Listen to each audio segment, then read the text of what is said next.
بسم اللہ الرحمن الرحیم۔ السلام علیکم۔ کیپٹل ٹاک کے ساتھ حامد میر آپ کی خدمت میں حاضر ہے۔ 18 فروری کے عوامی فیصلے نے کسی کی مسکراہٹ چھین لی، لیکن بہت سے چہروں پر مسکراہٹیں بکھیر دیں۔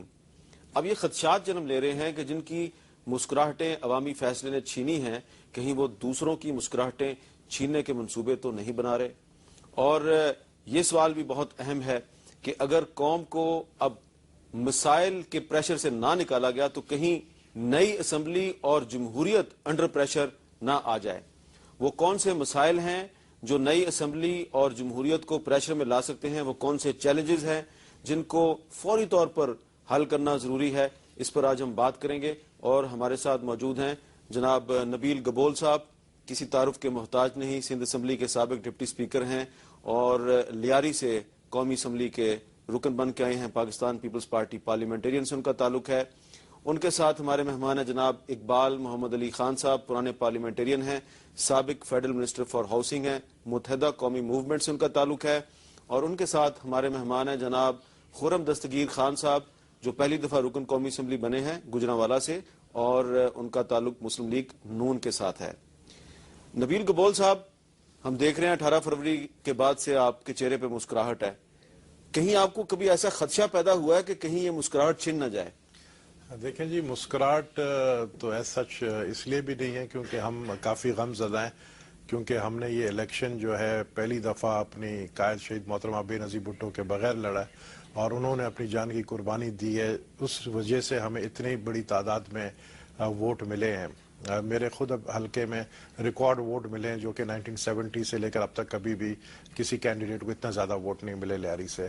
بات یہ ہے کہ اب آگے کیا کرنا ہے۔ اب آج کل جو یہ رومرز مل ایک شروع ہو گئی ہے، جو یہ امپریشن دے رہی ہے کہ جی پتہ نہیں پیپلز پارٹی آگے جا کے حکومت کیسے چلا پائے گی، کس کے ساتھ وہ الائنس کر رہی ہے، کیا کر رہی ہے۔ یہ وہ لوگ ہیں جو ہارے ہوئے لوگ ہیں، جیسے آپ نے کہا کہ ان کی مسکراہٹ چھن گئی ہے، تو وہ اب وہ کوشش کریں کسی طریقے سے ڈیموکریٹک جو سسٹم جو وجود میں آنے والا ہے اس کو پہلے سے ڈیریل کرنے کی کوشش کر رہے ہیں۔ وہ آپ کی کسی غلطی سے فائدہ تو نہیں اٹھائیں گے؟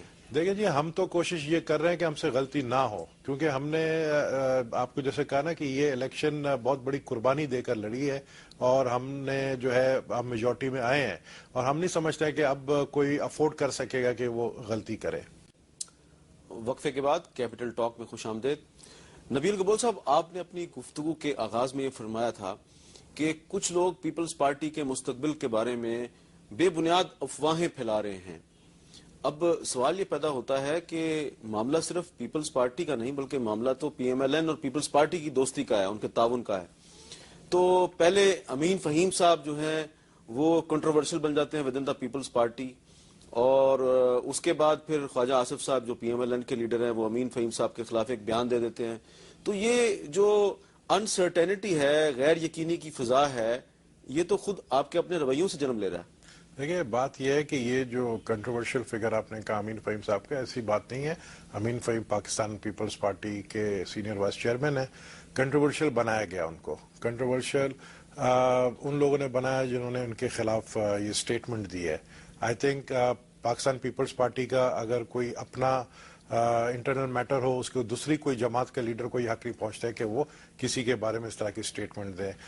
میں بہت زیادہ پر امید ہوں کہ مخدوم صاحب جو ہے، جس طرح لوگ یہ امپریشن دے رہے ہیں کہ شاید ناراض ہو جائیں گے یا ہو گئے ہیں، اور پارٹی کا رفٹ آئی ہے، پاکستان پیپلز پارٹی شہید محترمہ بے نظیر بھٹو قربانی کے بعد کوئی اور دوسرا جام صادق نہیں پیدا کرے گا، کیونکہ یہ قربانی جو دی ہے پارٹی نے، بہت بڑی قربانی دی ہے۔ نبیل گبول صاحب، آپ بہت پرانے سیاسی کارکن ہیں، پرانے پارلیمنٹرین ہیں۔ یہ جو ابھی آپ نے الفاظ استعمال کیے ہیں کہ کوئی نیا جام صادق علی پیدا نہیں ہوگا، یہ بہت آپ نے گہری بات کر دیا ہے، اور میرے تو رونگٹے کھڑے ہو گئے ہیں۔ آپ کے رونگٹے اس لیے کھڑے ہو گئے ہیں بیکاز آپ چاہتے ہیں کہ کوئی ایسی بات کرے تاکہ آپ کے رونگٹے کھڑے ہو، کیونکہ آپ کے بڑے مشکل سے رونگٹے کھڑے ہوتے ہیں۔ بات یہ حامد میر صاحب کہ میں نے یہ بات اس لیے کی ہے کہ یہ ایک جنرل امپریشن میڈیا کے اندر آ رہی ہے کہ شاید ایسا ہو سکتا ہے، آپ نے نہ تو جس کو میں نے ٹوٹلی جو ہے میں نے کہا ایسا نہیں ہو سکتا ہے۔ آپ کی بڑی ہی عزت اور احترام کو ملحوظ خاطر رکھتے ہوئے